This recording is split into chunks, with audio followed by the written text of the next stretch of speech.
Hey, Globetrotters! Are you ready to elevate your travel game and make every trip unforgettable? Get ready to revolutionize your adventures with Passportbros app, your ticket to turning passion into profit. With Passportbros, your travel videos and posts aren't just memories, they're money makers. Share your awe-inspiring experiences with the world and watch your bank account grow with every click. But wait, there's more. Connect with a vibrant community of fellow explorers, where camaraderie knows no borders. Exchange insider tips, forge lasting friendships, and create memories that last a lifetime. And that's not all. Gain access to exclusive discounts on accommodations, from cozy boutique hotels to luxurious resorts, ensuring you can travel in style without breaking the bank. So why settle for ordinary when you can experience the extraordinary? Join the Passportbros app today and unlock a world of adventure, connection, and endless possibilities. Download the app now and let the journey of a lifetime begin.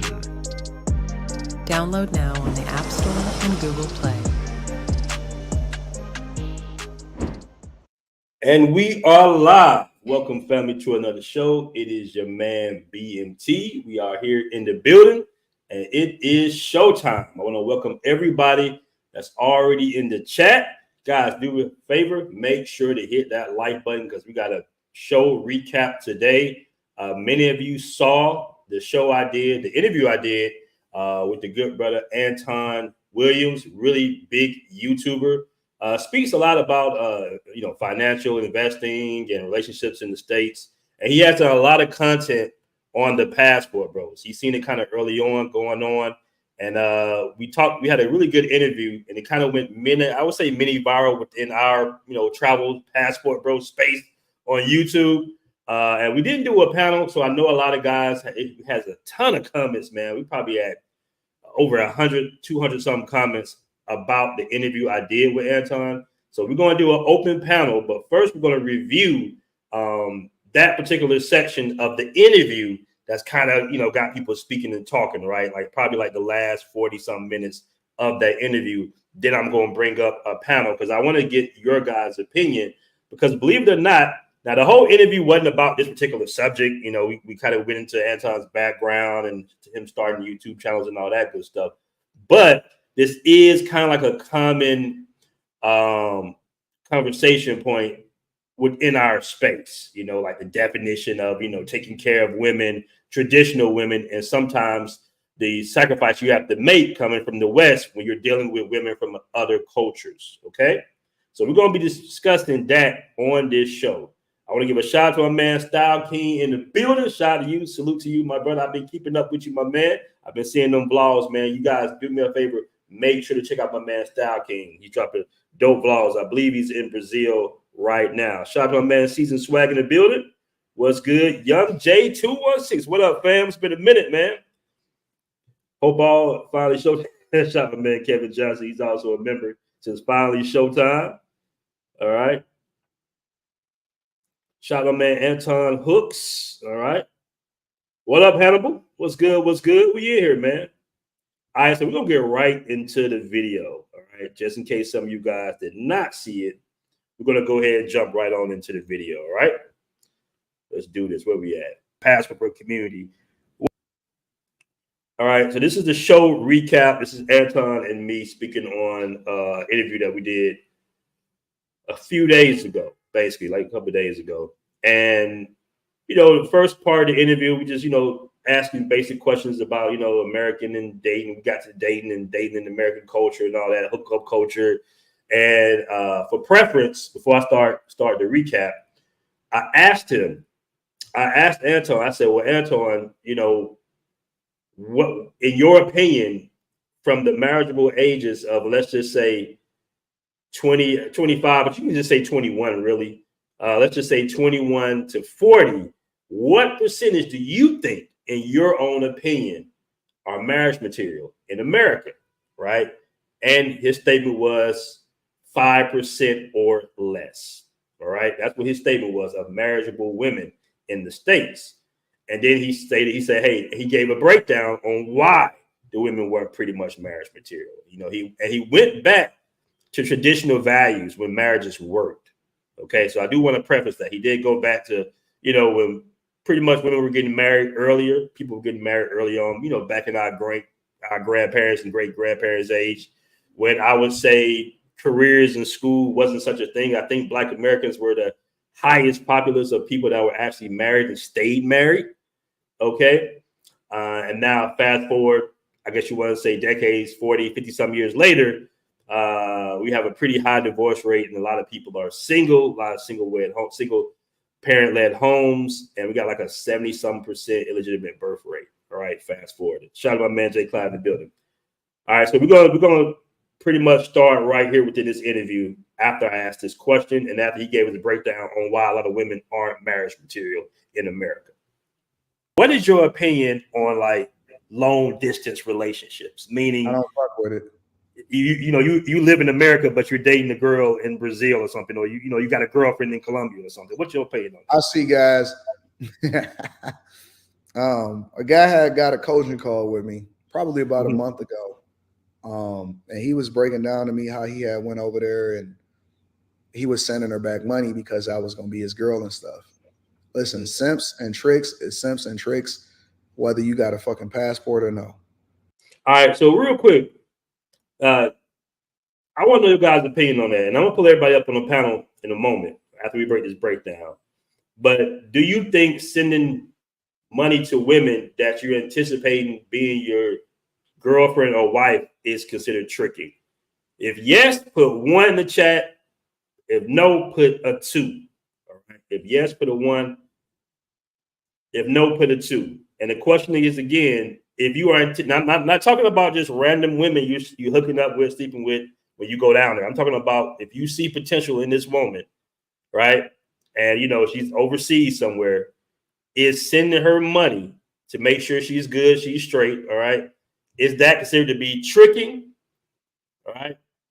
Put 1, or maybe not, put 2. All right.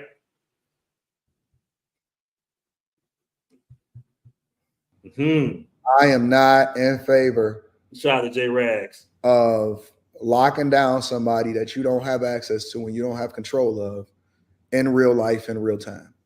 Hell no. Hell no. Like, you just got to let it be for the moment. She yours at that particular time, and it's just your turn. I am not in favor of no long distance relationship, just in a general sense, at all. I don't rock with it. I think so. Not even in the States. Not even in the States. Nope. Hell no. For what? You might as well be single. What's the point?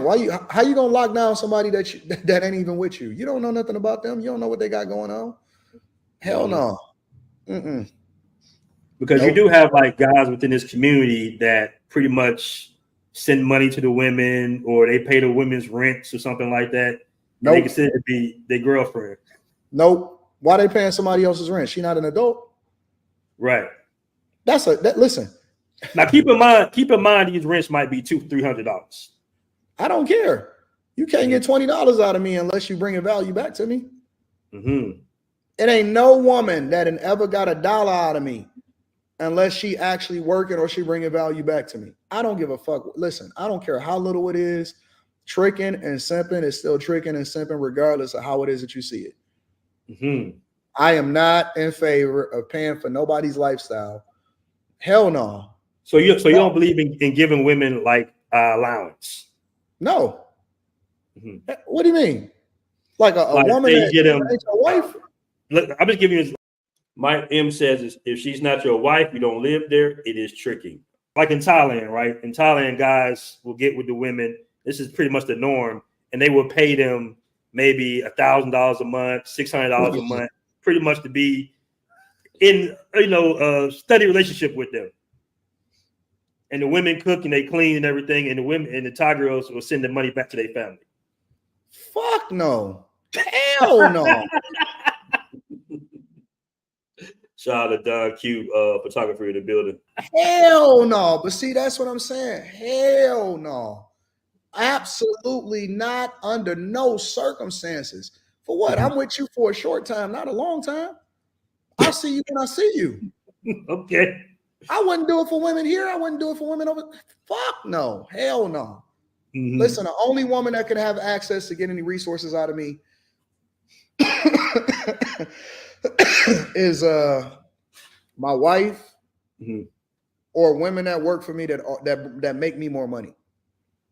Hell no. Under no circumstances. I want to point out this comment real quick by Udine Wari. He says, when I was in the Philippines, I had a potential girlfriend bring up the topic of how her family struggled. I asked how many adult bros she had. She said 3. I said they need to hustle harder. All right. And the chat is kind of split, but it's way more ones than twos. All right. So a lot of guys are saying that's simping, that's tricky. All right. But you do have a couple of twos in here. You do got a couple of twos. You got some twos in here. I would say it's kind of mostly ones, though.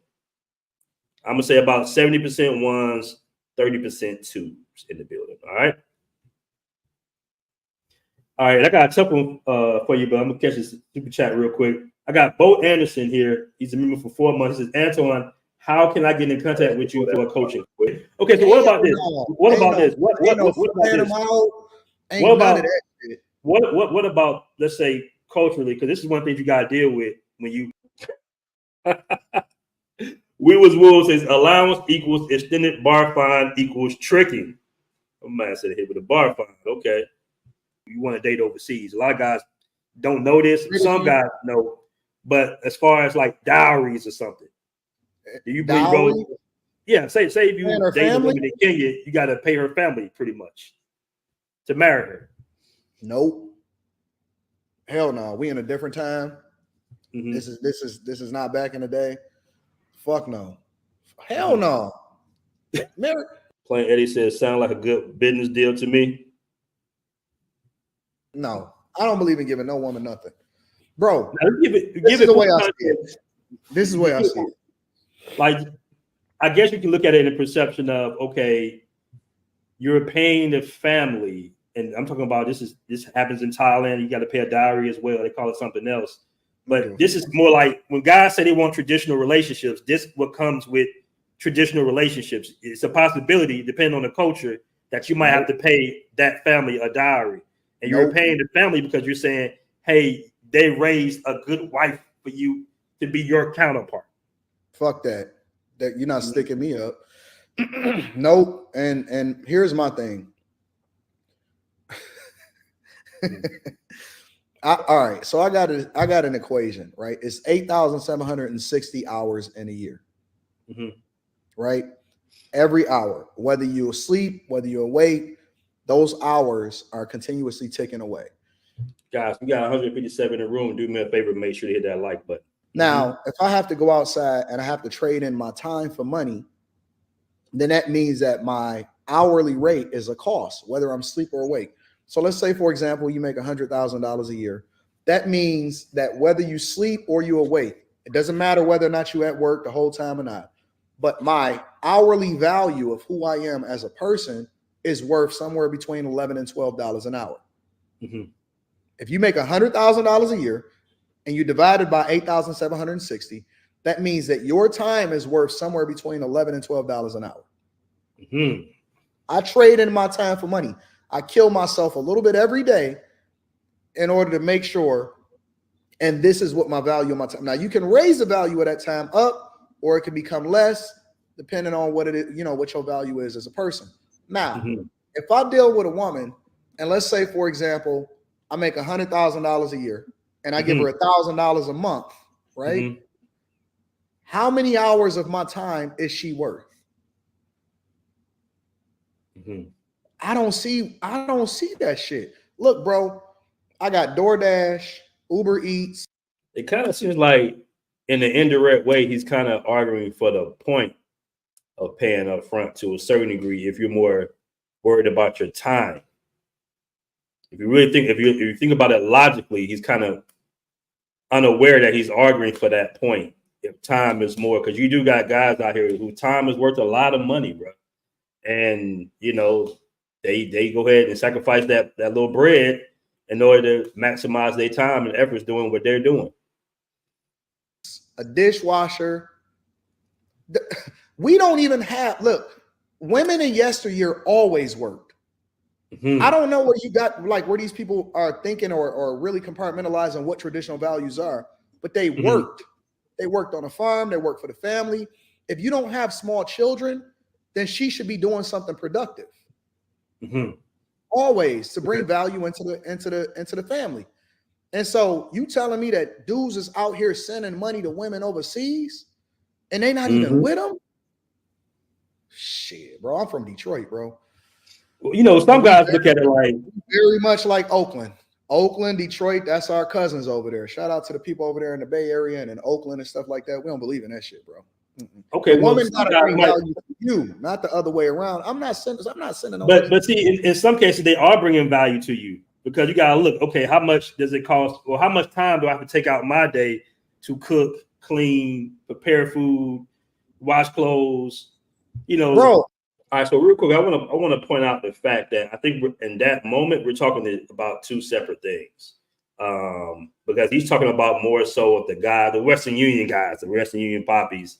I'm talking more about the guys, the actual expats that live in these countries. That's kind of a big difference. And I didn't separate that in the interview because that's what we're talking about two different things at this particular moment. But I want to catch this funny comment right here by my man H1INC. My Colombian Uber driver was telling me his girlfriend has a gringo boyfriend. He visits like 2 times a year for a week. The Colombian guy disappears for a week, then reappears after the foreigner leaves. Yeah, you got the sanky pankies out here, man. You got it. You know, I mean, that's you could be on both sides of that coin, though. You know, because you got to look at it like, you know, do you really want a guy running through your girl guts at the same time? You know, he also says, no offense, guys, but especially in Colombia, the girls spend the money you guys send on the local guys they actually like. Like I say, you can be on both sides of that coin when it comes to the women. Okay. Shout out my man Trey Tibbs in the bill. Let's continue. I got a place out here. I got a place out here. I'm out here with my family right now. You know what I'm saying? My chick is right over there. My daughter went over to Taekwondo. I'm out in the suburbs of Metro Detroit. I got a place downtown also, right? Which means that I split my time between downtown, which is about 45 minutes away from here, and out here, right? It takes me 30 seconds to throw a load in the washing machine and throw in some dryer sheets. Mm-hmm. What are these women doing that's so extraordinary that requires so much time? I don't understand. Like, it takes me no time. My place don't get dirty.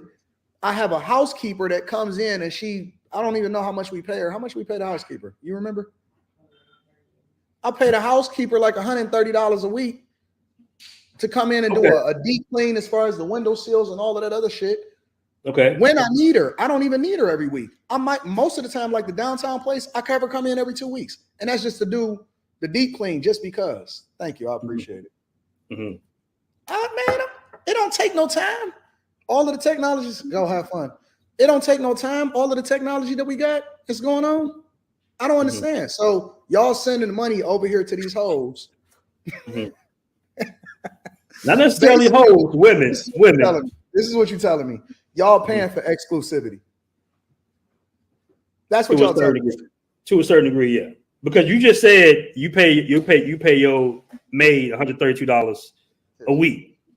That's on average about. Caesar Swag says Matrix Plantation Bros mindset. The same price a guy would pay for his traditional Thai girlfriend, basically. Fuck that. Fuck that bitch. She a virgin? I can't. I don't know. I would say in most cases not. I would say in most cases not. Bro, women in yesteryear used to have to wash their clothes on a washboard. Normal thing outside of America, by the way. Like, this is kind of normal. Almost. Women in yesteryear had to put their clothes on a clothesline and a hanger, hang it up, do it physically on the washboard. They had to do more manual labor, which took way more time. But now we have the technology to where Man, listen, if your chick ain't got no small children and she a stay-at-home chick and she not actually working for you, that chick is a drunk, bro. Like, she chilling all day. She ain't doing nothing. She ain't doing nothing. Okay, it's so easy with all of the modern technology that's happening today for you to be able to exist. They're not doing nothing, man. I'm not paying them. Okay, so let me ask you this. Now, I kind of disagree with that to a certain degree, man, because women taking care of home, man. It's some work. There's some work involved in taking care of somebody. It's definitely some work. In a lot of these cases, the women are cooking from scratch. This is not Hamburger Helper or Uber Eats. They order, they're cooking from scratch. I've seen it with my own two eyes. I go to one of my friends' houses in Thailand, and his woman been in the kitchen for 3-4 hours preparing a meal. I forgot the name of that salad that they eat in Thailand, but that shit takes some time to prepare, bro. This is not like just some random chicken or Caesar salad. Like, they take some time to prepare. Let me know if any of my Thai guys in here, what's the name of that salad, man? It's like damn it, I forgot. What is that shit called? Everybody eats it out there. They got to press it down with like the little wooden thing. They got to press it down, and the little shrimp real small. That shit takes about 30 minutes for them to prepare. There you go. There it is. Papaya salad. Yeah, you ever see them? That shit takes some time, bro. That shit takes some time. They be doing everything from scratch, bro. Passport Bros are solution based. Our ideology is based on. Now, in my opinion, this is why I kind of stumped Anton at. Shout out my man Anton for coming on the platform, but I think I stumped him right here. All right, solutions, right? Now, you just said earlier that relationships are going to be very difficult in the next 10 years. The dating is horrible. What is the solution for guys then? Because when you go overseas, you're tapping into a different culture. So where you might see it as tricking, they see it as being a provider. I don't care what they see. Only thing that matters is what I think. Right, but what's the solution though? What would be the solution? If dating is so, what's the solution for the men in the West then? And that's another thing, man. When you go into another person's country and their culture, it's not necessarily that you gotta. And I'm not beating up on Anton at all here. I'm just saying. In general, for my guys that want to move around international that might not be moving at this point, you got to be very accepting of somebody else's culture, bro. If you plan on dating a woman of that culture, you pretty much are kind of getting involved with that culture 10 toes down to a certain degree. So you're going to have to be accepting of the fact, you got a beautiful woman, traditional, all right. They're saying it's less than 5% marriage material. In a lot of these cases, the guys are much older than the women. The women are still in their marriage, marriage age 24, 25, 26, the guys in their 40s and sometimes even 50s in some cases. All right. You out there in Thailand or East Africa somewhere, you're going to have to abide by the social rules of their culture. It is what it is. And that's why I brought up next the dowry. That in some cases, these guys have to pay dowry. It depends on what your objectives are. If your objective is to build a family, have a children within wedlock, making sure that your children ultimately is raised in the best environment and stuff like that, then I think that you should get married to the chick that you're shooting in the gym with and build from there, because ultimately, you don't have shit when you're young. And so y'all got a vested interest in seeing each other be successful, right? If you are a person that wind up getting it, you know what I'm saying, and you single and you don't have no children out of wedlock or nothing like that, I don't think that it's necessary for you to get married. So his solution in America was just to not get married. All right. I guess that's his answer, is to pretty much not get married.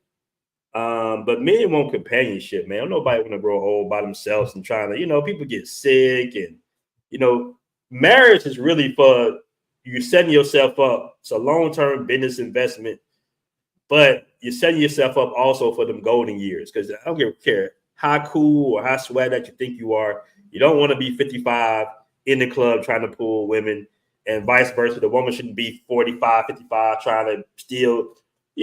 That's the problem with American culture right now. You got older women still trying to compete with women in their 20s and shit. So that's part of our American dysfunction to a certain degree. I don't know if that's the solution, just to not get married, just to be by yourself. Like I say, especially when you get older, man, you value a woman's company. I don't know if that's a realistic solution right there to just opt out of getting married. But I guess you can say, okay, you can be in a long-term relationship, but in a lot of states, they're common law marriages, so you still can get burnt. Somebody said DC Born Rob Club hopping at 61. So unless you are looking to have get married at all in America. Just don't get married. Just stay single. I don't see the value in a guy saying that he getting married just for the sake of getting married. Most people don't even understand what marriage means. All right, hold on. Let me catch this comment by my boy Hannibal real quick. Dowry is a cultural thing, and for the woman's family, they do that in Africa too. That's not tricking. You're actually about to marry the woman. All right. Right. But if you are building with a woman, I'm not talking about already being at the finish line. If you are building together because y'all ain't got shit, because marriage is largely for people that either A, want to have children, B, trying to preserve wealth, or C, trying to build it. The middle class are the ones that get killed in everything. Anybody in the middle get ran over, right? Mm-hmm. So you ain't got nothing. You ain't got to worry about nothing. And you got somebody that got your vested interest, which is one of the reasons why you want to be equally yoked. I can leverage that, right? If I'm looking at it from a traditional sense of how it is that I am the man in the household, she is a help me. Mm-hmm. I can put her to work. I can make sure I can leverage her talents, all of that shit. Even the sex is just extra. I don't care about that shit. Sex come with it. You can get sex anytime. Mm-hmm. But as far as building wealth and preserving wealth, if you already got it, even people that had resources traditionally only fucked with people that had resources. When you see these people out here talking about, oh man, you know what I'm saying? Men marry down or men date down. That's because you're stupid. If you got a significant amount of resources, you always align yourself with somebody that got just as much to lose as you so that you don't get took. And so what happens in the Jewish communities is by default, they all are equally yoked and they make sure, and they don't call it a prenup, but they basically get prenuptial agreements to make sure that everything is aligned when it comes to contractually how things are supposed to go if and when something ever happens or if and when somebody ever gets divorced, right? Mm-hmm. But we the only people that decide that you can fuck with the chick at McDonald's just because she got a fat ass. Mm-hmm. No. Marriage ultimately for people that had resources was to preserve wealth and make sure that you raise kids in a conducive environment, or to give a person that don't have any resources a leg up and an opportunity for them to be able to build together, because two people, if they look at it the right way, can pull 10 times their weight versus one person pulling double your weight. Now, that don't mean that you can't get it by yourself, but ultimately, if you know how to leverage, marriage is a business first. And if you know how to leverage the person that you're with, then ultimately it can become beneficial for both of y'all because she becomes the beneficiary of your greatness, right? Now, that sounds all good on paper. And he's 100% right in his assessment of what he's saying. But for whatever reason, it's not working for us. It's just not. All right. It's just not. Let me catch this comment real quick, and I'm going to go ahead and bring up the panel. Pablo Frescobar, shout out to my man Pablo, says, I don't understand the problem. If I'm getting what I want and she's getting what she wants, how is it tricking? Tricking means that you are receiving anything. You're not receiving anything in return, was my understanding. All right. Shout out my man Pablo Frescobar. But let's fast forward a little bit so I can go ahead and bring people on this panel. See where we at right here. Hold on. Don't give it nothing, not a dime, bro. I'm trying to figure out the solution. I'm trying to figure out the solution, brother, because you're saying 5% is marriage material. If your culture, you got to abide by different cultural. If your family don't realize that I'm the best thing for you, then you're not really built for me anyway. Mm-hmm.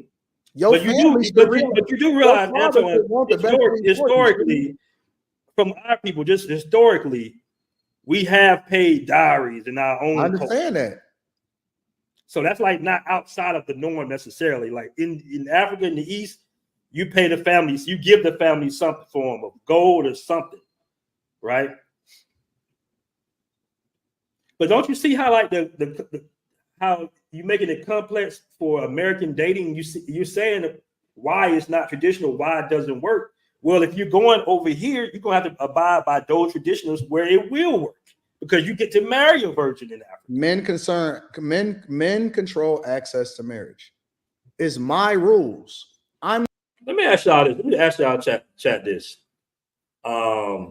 Speaking of marriage, what's the difference in paying for your wedding? Because let's be honest, we all know that the fathers don't pay for the weddings no goddamn more.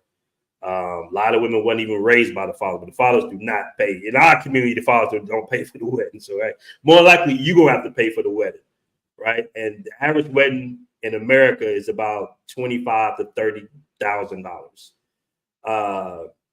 So what would be the difference in paying $30,000 for a wedding or paying a family a dowry in a foreign country, right? Which might be less. Keep in mind, you got a 50% divorce rate in America. All right. So, matter of fact, I had a friend of mine. I'm gonna bring your panel on in a minute. Thank you guys for being patient. I had a friend of mine back in college who parents gave him the option of either paying for a house for him. They had like $100-something thousand for the guys, like $150-something thousand. But his fiance wanted $100-something thousand to go towards her wedding, basically. So in typical simp culture, this was back in the day. So everybody was in their simp zones. He paid for this a lavish wedding, all this money, and was divorced like 5 years later. Okay. Somebody said 30,000. Head on as cap. All right, so I'm gonna go ahead and finish up this recap real quick, and I'm gonna go ahead and bring on the panel. I'm not bending my rules for anybody, especially a woman. Okay. If your family don't think that it's conducive for you to rock out with me, cool. It's 9 billion people on this earth. I can find another you. You will never find another me. Somebody I can find another you. You will never find another me, ever. All right, guys. Guys on the panel, man, you gotta be fully clothed, man. You can't have your shirt off on the panel, man. It's just full of men, guys. Come on now. We know you got muscles, brother. Listen, I will never pedestalize a woman above what my standards are as a man. I don't give a fuck about what y'all culture is. I'm an American.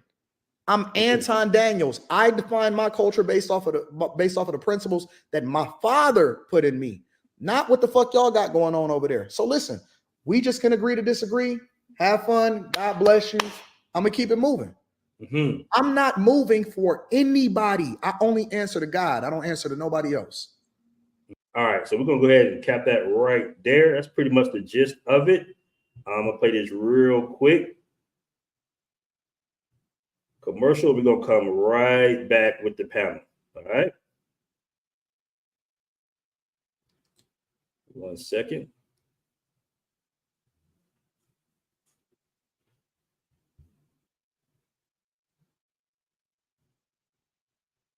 What we have a problem with is, Black women as a reason to go over to take advantage of women who are not financially stable. You go over there to find somebody who's going to treat you like a king.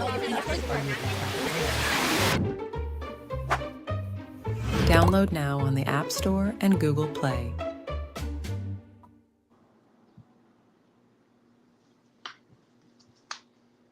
All right, we back. We back, fam. We got the panel up.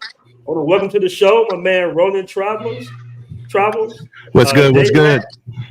And my man Ghost in the building. I got another one out here. My man Matt Ramsey in the building. Man, what is going on, fellas? Salute BMT. Salute chat. Salute panel. Salute. All right, so I'm gonna start off with you, J Raz, because you had a little smoke for this right here. All right, so what's your opinion on this, my brother? First of all, can you hear me? Yeah, we hear you loud and clear. Okay, I don't have no smoke, but I got some opinions. Okay. And first of all, I want to say, and I've been looking at the chat a little bit. The brother's he's not a clown or whatever it is people are saying in the chat. I agree with a couple of his points and disagree with half of the other points. First of all, I'm not paying no dowry, and I'm advising my son not to do that either. I'm not doing. We're not doing that. I'm not paying no dowry. You know why I say that? Because, hold on, J. Rash, real quick. Okay, go. You opposed to paying for your son's wedding, though? Let me tell you, me. Yeah, because you're supposed to pay for the wedding, right? No. I'm not technically none of that stuff. I'm not. That's my son's wedding. And I've been married twice. I've married into a woman from the United States, my ex-wife, for 20 years, and I'm married now to my Colombian wife for 5 years. And they both wanted a big wedding. They both wanted a big wedding. But I could see that the wedding that they wanted was just for their friends. I said, well, no, this ain't what I want. And so since we are the men who we control access to marriage, this is what I want. And I don't want a big wedding. I'm not paying for that. I'm not going in debt for decades to pay for some show. So, I was married and we didn't go in debt. So I'm not paying for no wedding like that. And I'm not paying for no dowry. Once I started traveling, I realized that Black men from the United States are the shit. I'm gonna be honest. Because they talk a lot of stuff about a lot of American Black men, but a Black man from the United States with money is different from a lot of other Black men. That's just the way I feel. So if I'm going to a country and they're saying, you need to pay a dowry to marry our daughter, I'm like, well, they're getting a good man too. I'm a good man. I'm honest. I make a good living, and she might want to come to my country. So why would I pay you to do all that? I mean, for me, I'm never moving back to the United States. It's going to take an act of God to get me to move from Colombia back to the United States. So that's out. But if I was younger and I was marrying someone in a country where I might not want to stay, I would be the prize. And I'm not paying nobody a dowry. And I also say that because after you get married, don't think you're not going to be helping your wife's family out in some kind of way, anyway. So, it might be a dowry and you might be helping out. So, slow down on the dowry. And that's how I feel about the dowry part. As far as sending women money, if you're not in that country, if you're just dating and you're not in that country, my opinion is I'm not sending a bunch of money back to somebody who I'm just dating. Like my wife and I, we were real serious, and I was still in the United States. I was about 3 months from moving here, and we had to get an apartment. So, then I started sending real money because we had to get a security deposit. And we had to move. But as far as me, I met some woman on a vacation, and when I went back to the United States, okay, I send her money because she liked me and we cool. No, I'm not doing that shit. I mean, if you got a birthday coming up, I might, birthday money, but I'm not sending nobody money every month, to fund their lifestyle when I don't know what's going on if I don't live there. So those are my opinions on that sort of thing. Okay. Coach, you want to hop in there? Yeah, I'll give my feedback. I agree with some of the stuff that Jay said in regards to not paying for a dowry and stuff like that. Me, in my opinion, I would never send money to a woman that I can't physically see, bro. You get me? Like if she's overseas and stuff, I mean, we know a lot of different scenarios about girls in Thailand or any other places where they're getting money from dudes overseas and they're still hooking up with other guys. I mean, they're pretending that they're basically single. So, I mean, once you see these type of examples in front of your face, you don't want to be in that situation. Me, I'm a type of person that likes to learn from other people's mistakes. I don't want that to affect me. So, I see other people going through that. I'm like, all right, I'll help out a woman if she's going to be maybe my wife in the future for sure, but not like a girl or some random chick. You know what I'm trying to say? That doesn't make any sense. That's not beneficial for me. So, at the end of the day, you have to look at marriage and this type of stuff as a business transaction. This is for me personally. So, if you want to marry a woman, you want to marry someone that's equally yoked to you in a certain degree when it comes to assets, mind, intelligence, this type of stuff. So you don't want to marry someone that's, not equal to you in that way. So that's my thoughts on that. I agree with Jay in that perspective with those, dowry, I would say it's kind of an old thing. I don't know if it's really a new age. There's a lot of countries where you don't have to pay dowry. I mean, let's be realistic. I mean, there's some countries that you have to pay, but there's a lot of other countries where that's not really, going to affect you. So yeah, that's my thoughts on that, BMT. Okay, excellent. A man rolling travels in the building. I know you paying that dowry, brother. What's going on? What? Come on, man. I am not simping like you.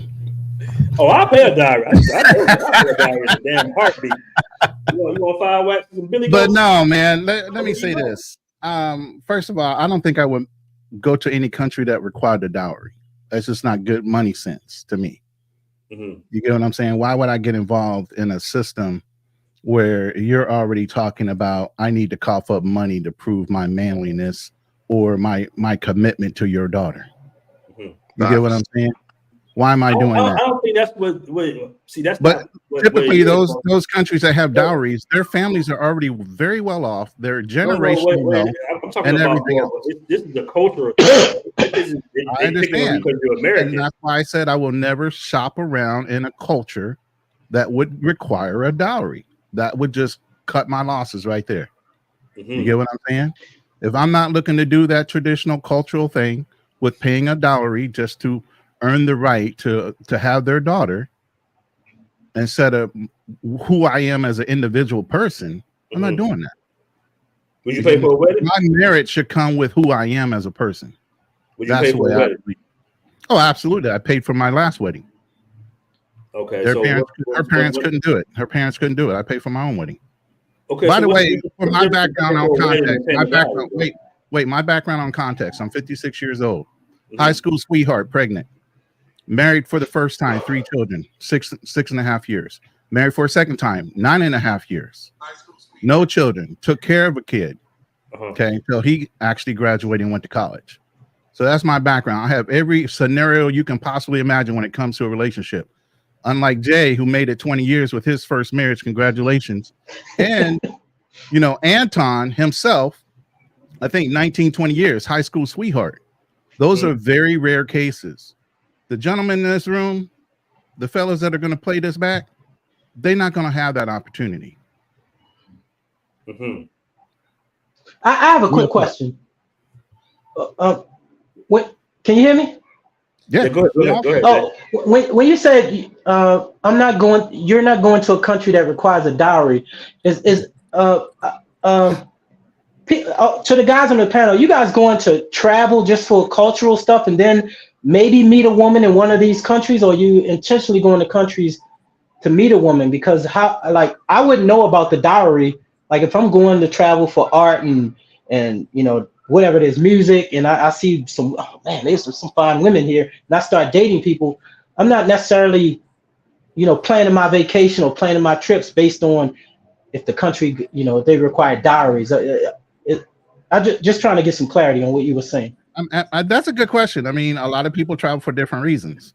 I already made my determination where I'm going and where my next wife is going to come from is Philippines. Okay. So traveling with a purpose with that. Right. I am. Gentlemen, the guys that are younger. Hold on, brothers. Like in the Philippines, the family be asking for money too now. Depends on the type of family you marry into. Again, you need to vet. Okay. You need to see if that family is well established, if that family's got things going on where they're not going to be digging in your pockets. And at the end of the day, you don't have to give them a dime. You set that precedent right up front. Okay. You get what I'm saying? I'm not that pushover guy. Sorry. I might help them out occasionally. I might do some things for them because obviously I'm establishing myself in that country as well. Mm-hmm. I'm not trying to start any enemies. But at the end of the day, I'm not required to give them a dime. I'm required to support their daughter, and the fact that a Philippine nation is based off of Catholic religion. So you have to look at that as well. Catholic religion really bonds their women to their men in traditional values. Well, so does the Christian religion, but that shit don't. No. Christian religion lets you slip a little bit. Catholic religion, especially in the Philippines, there is no such thing as divorce. You can get an annulment, and that might take up to 3 years. And the judge, after you paid all that money, could turn around and say no.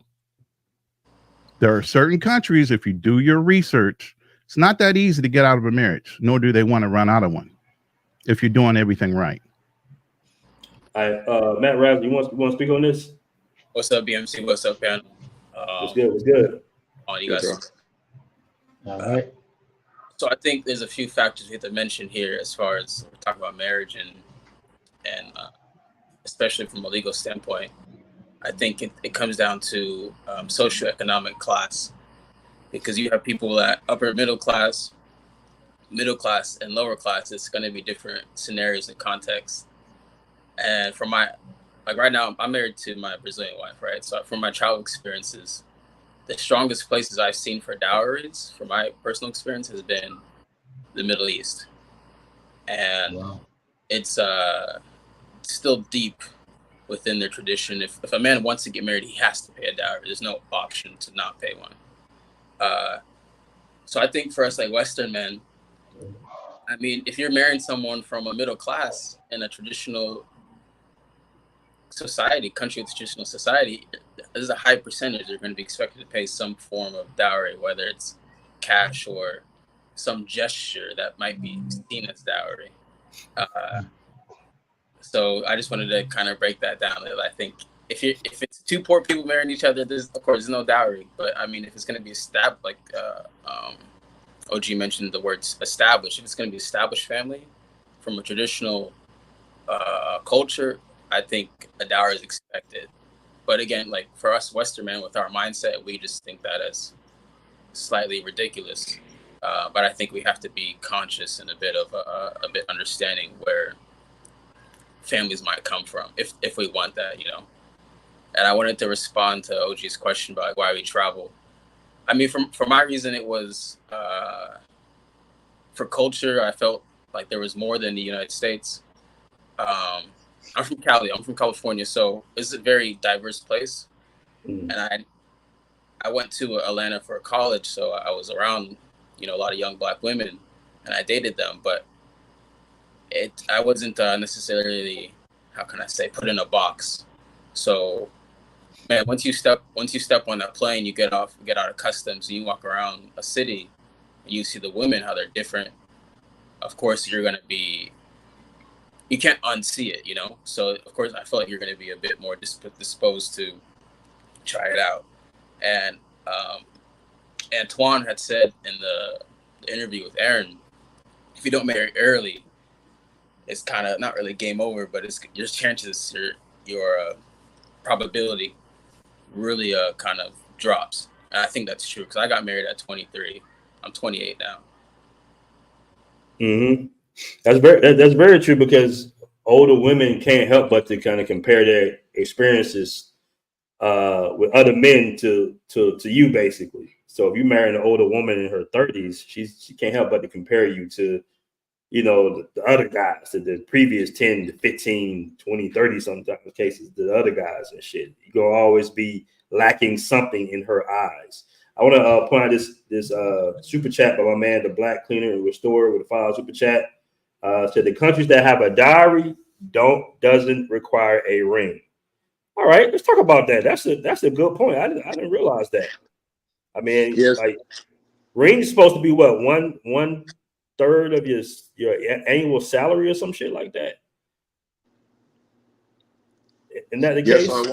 Oh, my bad. I believe it's supposed to be 3 times your monthly income. 3 times That's the basis of a ring. Is the basis of the ring. So on average, people make about $50,000 a year, $50,000. What's that, like $5,000 or some shit like that? 15 grand total, 3 months. Plus. All right, so you see how you see when you really look at it and you kind of sit back and look at it, it's still going to be a cost, bro. But not for my generation. Girls don't expect a ring. They don't expect rings no more. They don't expect engagement rings no more. Really? When they start doing that shit, I might move back to America. Hold on. They should be happy that they're getting married. If 1 in 4 getting married, they should just be happy. Hell with the ring. Commit to them. I mean, there's so many men that don't want to commit and don't want to be real men. I mean, my wife doesn't have to do anything. Mm-hmm. You know, that's not. Somebody, hey, they say that's not true. They say that's not true. No, but he said he's in Brazil, right? Yeah, Matt's in Brazil.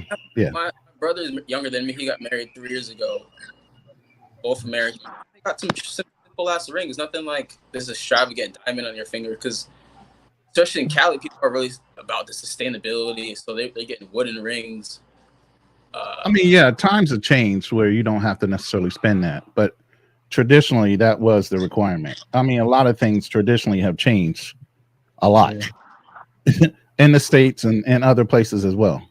Man, right, talking about a courthouse wedding, no ring, wooden rings. I don't done that too. Do you guys remember the story of Kevin Samuels was talking to this couple on the phone, and the woman was making excuses why the man wouldn't marry her, and Kevin Samuels said, "Lady, he's running a game on you." And the guy got on the phone. He was from Africa, and he said, "Well, I want to save up, 3 months of my salary or something like that." And he said, "When I get the job that I want, then I'm going to buy the ring." So he asked him what kind of job is he going to get, and it was some kind of professional job that made $300,000. So Kevin Samuels calculated how much the ring would cost, and he was like, "So you're going to spend $30-something thousand on the ring? That's what you're going to do? You're going to save up that and pay that for your wedding ring?" And he said, "Well, I don't know about that much." He said, "Well, see, lady, I told you he's just bullshitting you. You know what I mean? It's not dependent upon what his 3 months of his salary. He's just stringing you along so he can make sure he get that green card and that permanent residency." That's true too. People look at marriage as a business. A ring is not valuable. Right.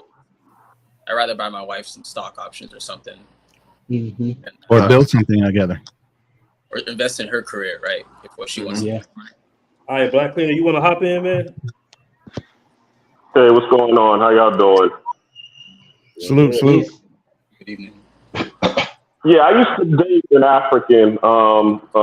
She was from Zimbabwe. Her family was pretty wealthy, and yeah, if I would have married her, it would have just been I would have had to give the family the dowry, which would have been in the payment of cows. So, but they determine how many cows they want based on the value of what their daughter can bring to you. So she was a nurse at the time. So they was like, okay, well, she's a nurse and she's going to be working, she's going to be bringing a lot of value to you. So we want X amount. But once you do the dowry, okay, they consider they consider that the marriage.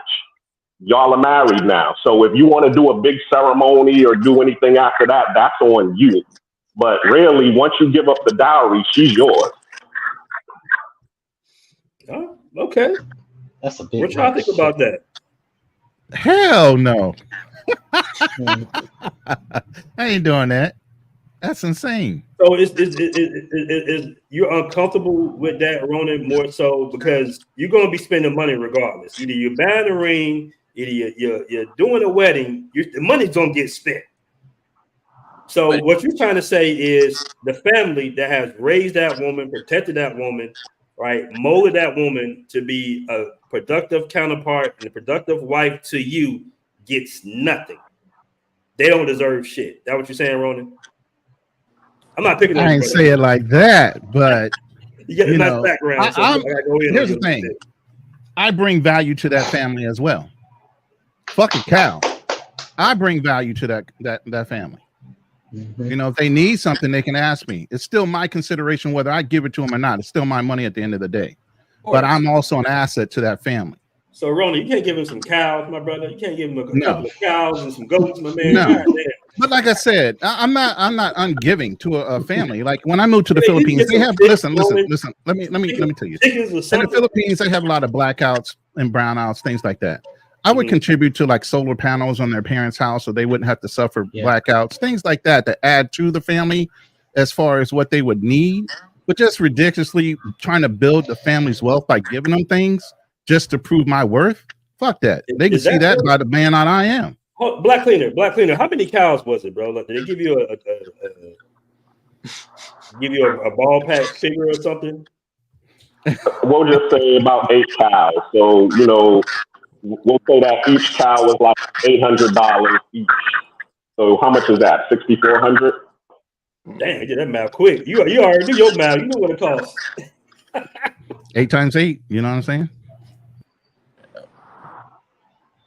And you got to keep in part, okay, she wasn't broke either, you know what I'm saying? So I'm marrying into a family that was middle class. All right, who all in the chat will pay a dowry? If you will pay a dowry, press 1. If hell said no, press 2. I want to know what the chat will say. Because personally, I don't give a damn. I'll work up that little $6,400. Hey, they should be flooding a whole bunch of 2s up here in a second. Well, 2 was no. Yeah, we'll see. 8 cows are an asset because cows, you can produce milk, meat. So but the assets for the family, not for you. You're supposed to be building wealth with your wife. Even if you're a Christian person, you think, what does the Bible say? You know, wives leave your families clean to your husband. Husbands leave your family clean to your wife. Y'all are supposed to be building. You're not supposed to be building wealth for the family. You're building wealth for yourself and your children. You're building a legacy for yourself. That legacy extends back to the original families of both of you. But at the end of the day, it's not your responsibility to prop up her family, nor is it her responsibility to prop up my family. You know what I'm saying? But let's ask this question. Okay, you got a registered nurse who's making 6 figures. You don't think she's worth $6,400? I don't think it's about the worth. I think about the end goal, which is progress, more wealth. Exactly. And what they're saying is, hey, we're the ones who got this girl, paid for her school tuition to get her to the point to where now she can be a productive wife and, you know, childbearing mother to you. You know what I'm saying? She's not a chicken head, or, you know, she's not one of these, you know, choppy adoras that's running around here, you know, schooling people. But in order for us to give that up, it's going. We want $6,400. It's going Same to be thing here. it. Same thing here in the United States. We not looking at what a woman makes. We don't give a fuck. Doesn't matter. I agree. It doesn't matter to us that she comes with a whole bunch of education. We can train her up to the way we want her to do certain things, whether it be within your house, within your own business. So you should already be established in some type of business or some kind of thing where she can assist you in it. The whole traditional thing where you bring home food, she makes you a meal. You build a house, she makes it a home. All those things go into factors. Whether she comes with any educational debt, which is one of the problems here in the United States. Most women are coming with a huge amount of financial debt, trying to get an income or a degree, and you're sitting there having to pay their financial debt off when you marry them. They don't come debt free in America. Okay. You know what I'm saying? I'm not trying to inherit somebody else's debt after I've already cleaned up mine. So go ahead. So that's where the argument is. Okay, as you said, you're going to be paying regardless, whether you're going to pay for the ring or you're going to pay the dowry. It's just where where the money is being allocated. So, but the amount of money is pretty much going to be about the same. No, but wouldn't you be paying for the dowry and the wedding, though? Based off what you're saying? No. How? No, the families, I mean, they're saying that the choice is yours. Okay, if you want to do a ceremony, they will pay for the ceremony, the family will, because it's their child that they're giving away. But but you're going to pay the dowry if you want us to give up our daughter to you, because we want somebody who has value, like a doctor or somebody who's going to come into our family and add to the family legacy. Because most of the time, a lot of these people who are having dowries, they really don't care about the money because they're already a family unit, and they believe in that infrastructure, and they're working together to build each other up. So, Jewish people don't want nobody coming and stealing from them. So that's why the dowry is there, to show, okay, that you are one of us, that you can actually, add to the family. And once you prove that you add to the family, well, guess what? You're a part of the family now. So our resources are your resources. All right. I'm going to go ahead. Where's that feedback coming from? I don't want to overload the panel, guys, so I'm going to bring up a few more guys. All right. So if you don't mind, whoever wants to drop off, I can bring up a few more people. You can go ahead and drop off. People coming on. Appreciate your BMT. We've been out here in Rio talking about you. Oh, I hope it's in a good way. Of course. Peace out. Shout out to you. All right, BMT, I'll drop off, guys. Panel. Okay. Nice talking to you guys. All right, cool. Appreciate you. What's up, BMT? What's good? What's good? I just had somebody. What's up, man? It's Here been we a long go. time. What's going on, Delanoy? Yeah. What's good? What's good? Let me get the super chat real quick, my man. Big Boss, and we'll jump right into it.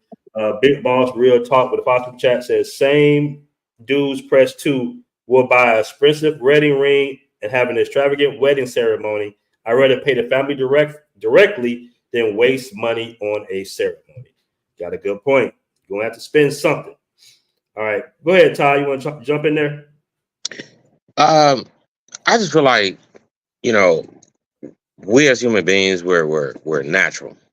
We're natural to be with each other. Like my parents been together coming up on 65 years. Damn. And my dad will be 87 this year, man. My mom be 81.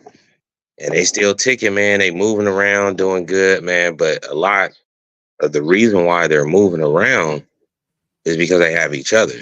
And once we get that narrative of man versus woman shit out the way, man, you can produce some good kids, man. I graduated 3 colleges because of my parents. I went to a private school and also grew up in the hood. I just think find somebody that match you, produce good kids with, raise them kids to be better than you. Even if you was a millionaire, you still want your kids to be better than you. And that's what my parents strive for. Now, out of anybody in my family, I've been to 9 different countries. I just bought a place in La Paz, shout out to Austin Holloman. He shouted me out for getting my place out in Mexico. The thing is, we live to retire. We don't live to please other people. And the thing about when you're with someone and you've been with someone for so long, your legacy is very important. And the reason why I say that, if my dad passes away, knock on wood, I don't want him to, because I love waking up seeing my dad every day. But if he did, he left a legacy. He left the house. He left everything to my mom, everything. And that's the most important thing. Like, we got to stop thinking, oh, women. When I go here, women. Find somebody that meet your criteria match up. And basically just, come on, man. Who wouldn't want 65 years with somebody? No, my dad married my mom. She had a kid outside of him. And he said, the only way I'm gonna marry you is if that kid can have my last name. My brother died at 34 with my dad's last name. That wasn't even his kid. So we gotta start looking at the future. Once you reach a certain age, you gotta start thinking about your offsprings and how you will be remembered, because my parents are always going to be remembered through me, my own son. Today is my son's birthday. He just turned 15. Oh, shout out to him, man. Happy birthday. He's the last direct descendant to my father. It's my nephew, my brother, me, my nephew, and my son. So he's the last direct descendant to my father. So my father is always going to be spoke up on, always remembered. There's so many things you can do when you travel abroad. You just have to figure out where you want to be, not just traveling. The thing that I'm stating is that find what works for you. And if you want to involve somebody in your life, make sure they're on the same working program as you. The ultimate goal, man, like my parents are old, so I know, I'm telling you, you want to work to retire. And you want to have grandkids, you want to spoil. Anything else, man, it don't make sense. Okay. Delano, you want to speak on this? I could sort of relate. My parents have been together for 39 years. And most people in my family, extended family, they're still together if they've been married. So I think I always found that a little weird because, I'm from Jamaica. So when I came up to the U.S. and whatnot, I seen a lot of black families that have been split, separated, and all that stuff. So I always thought I was the weird one, and then come to find out, like, what's been done to the black community in the U.S. is atrocious. that's for another story. But I kid you not, man. I've been hiding out the past few months because I've been on the grind trying to pay off the student loans, which will happen in June. But after this trip that I had in Brazil in February, I don't know if a traditional marriage, at least in the U.S., will ever work for me because the values are just not here. Like Todd was saying, you got to find somebody that will be on the same page as you. Don't even fight it. Don't force someone to be in that type of relationship with you. If it's forced, it's not gonna work. You just gotta find somebody that's willing to like flow with you. But yeah, over here, I didn't get the chance to watch your last video that you did live with I forgot the man's name, but Antoine. Yeah, Antoine is a good guy. So would you pay a dowry or would I pay a dowry? For app? So you had a guest. Maybe like 2 years ago. Has like you gave us a little insight on the whole dowry situation. I understand it. However, I don't know if I'll ever even marry someone from Africa. I'm not gonna say yes or no. I don't even think maybe marriages in the future. Definitely a long-term relationship would be in the future, but marriage, I couldn't see that right now. Haven't found the right person, but dowry, yeah.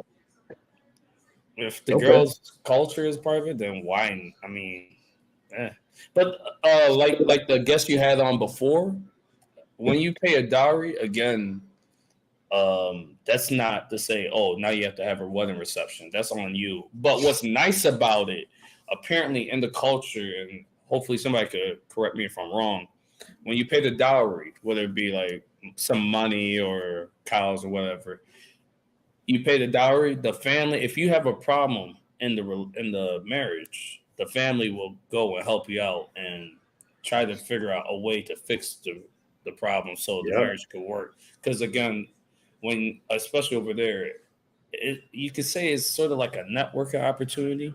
It's so weird to say that about the marriage, but they treat it like a networking opportunity so you can combine wealth of both families and grow. You know, that's what I've been informed about the whole dowry and marriage process over there. But the woman's family is more invested in you two succeeding. Here, that's not a thing over here in the U.S. Right, you on your own in the U.S. You take her back to her daddy if you want to. Just gonna look at you stupid. Exactly. I mean, and for Jamaica, I mean, it's very the culture is real family oriented as well. So from what I've seen in my own family, yes, both my mom and dad's family really like. I can't speak for other Jamaican fans, but like we try to support one another and support the marriage. If something happens, obviously you can reach out to somebody in the family, but like it's more pushing for success, not like here. Again, it's fucked up in the U.S. Excuse my language. No, it seems like what it all boils down to is what you're comfortable with as a man, because it's not like a right or wrong answer to this, really. Yeah. But I guess what we can all agree is that your ass paying something. Always. Yes. Your ass is paying something. Yeah. Definitely. Yeah.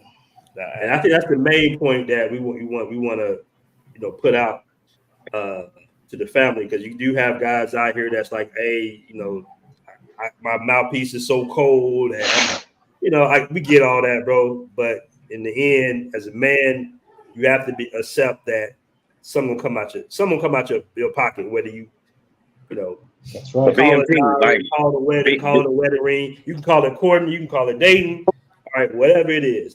Now there are some exceptions. If she's over a 6.5, bro, come on. All right. BMT, like you grew up with your parents just as well as I did. And the main goal is, man, to not be forgotten when you're gone. You know what I mean? And it's like to leave your legacy.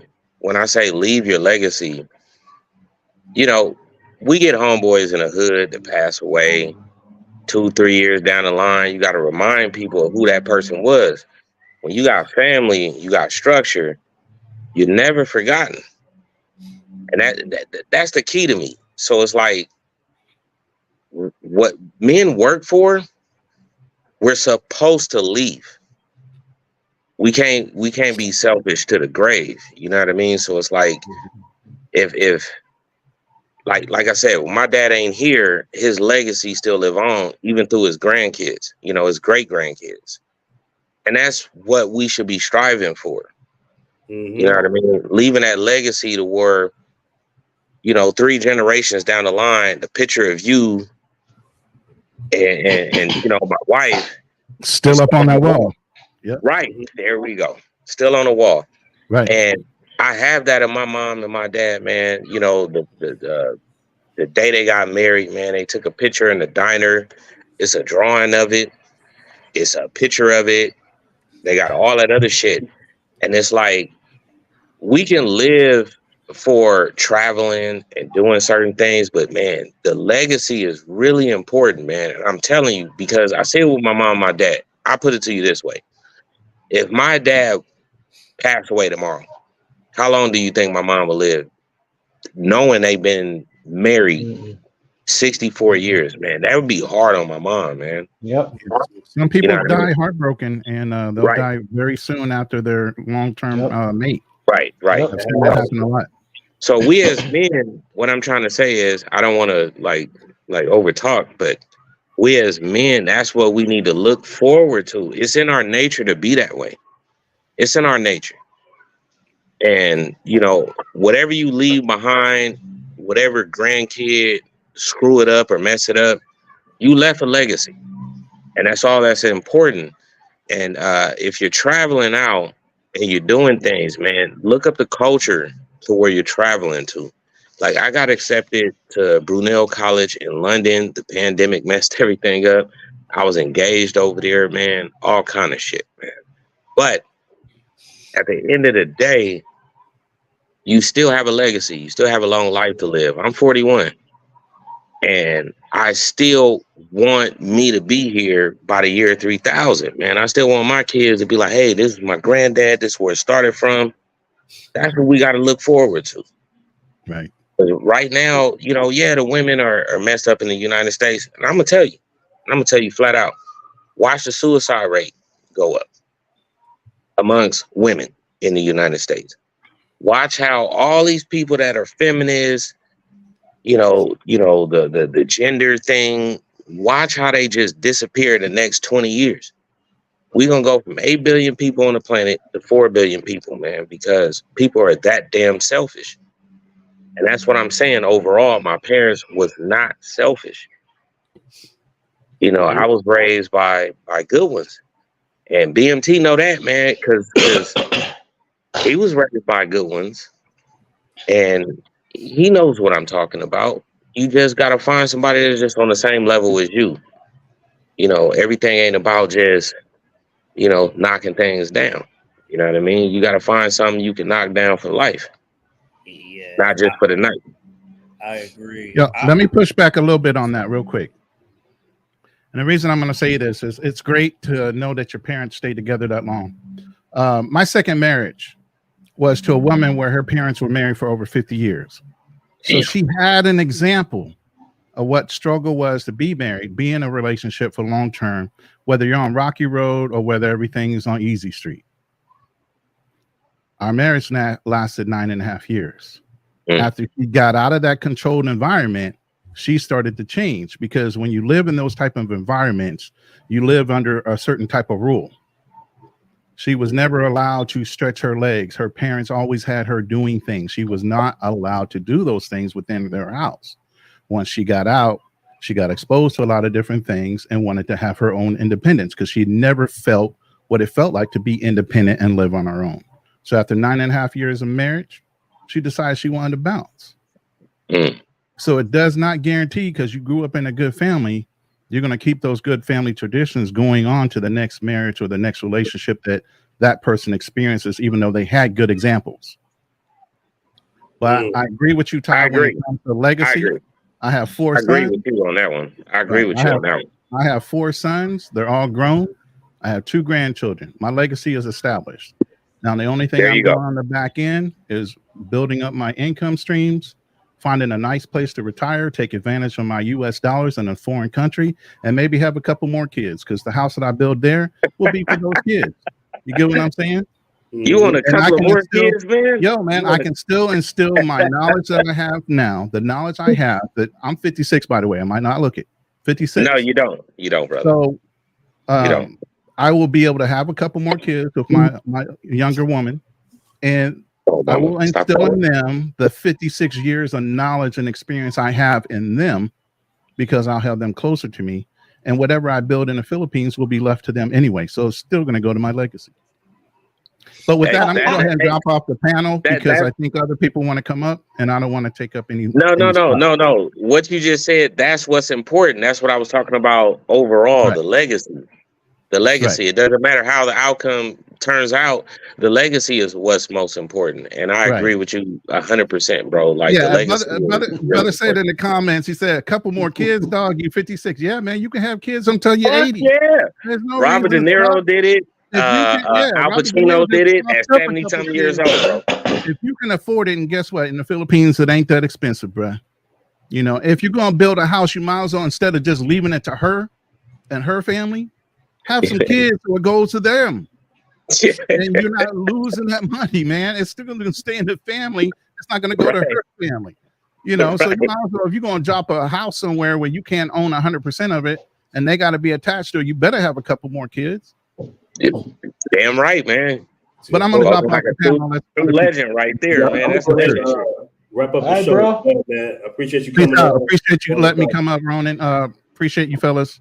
All right, peace. I'm going to catch that real quick by Mr. G 1804 to super chat.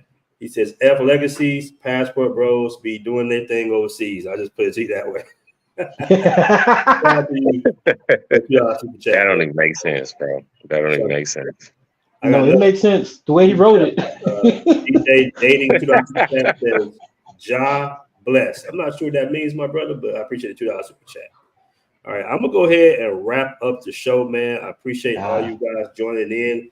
If you want to give your closing statements as I round off on the panel, I'll start off with you, J Rax. Hey, start off with the people that was here first, and then I'll do my closing statement after the people that was here first. Go ahead, Jay. Okay, I want to say peace to everybody, and I want to say don't let, to all the young guys out there that's watching, don't let anybody shame you for using your passport and travel abroad to do whatever you want, as long as it's legal. And our passport, our American passports, is a privilege that we had that was earned by our ancestors. So take that passport and go wherever you want in the world and have fun. That's all I gotta say. Man, good points, man. Shout out to you, J Rax, man. See you on the app, brother. All right, peace. All right, man. Black Cleaner, you want to go ahead and say? Oh, you're on mute. You're on mute, Black Cleaner. Can you hear me now? Yeah, we hear you now. Yeah, I mean, well, the question was, is we out here, you know, doing all this pay for play or tricking? No, I mean, as you said, if the ideology is out here looking for a better life, because the pressures in America is too hard. I mean, me, myself personally, I have a pension. I also have real estate. Okay. And to live in Atlanta, it's about $6,000 to $8,000 a month. And the women out there is looking for me to actually pay the whole $6,000 to $8,000 a month. The majority of them, you'll find a very few that will be willing to match you or go half with you. That's where this whole gender war is coming from, because they're looking for somebody to save them versus somebody who's going to help them. Here in Panama, where I'm at right now, okay, it's to live a good quality of life. It's $2,500 a month. And the women out here are willing to match you on that. So what's the better deal? Go to be in America and try to find and look through the needle in the haystack to find the girl who's willing to match you on to share $8,000 debt every month, or be out here outside the country where the cost of living is $2,500 a month to live the same type of lifestyle in America that you can get for for half that, 25 or even 1,000, or because I haven't been to Thailand yet, but I'm gonna go there. But the point is, the better deal is out here, and all of us is looking for that.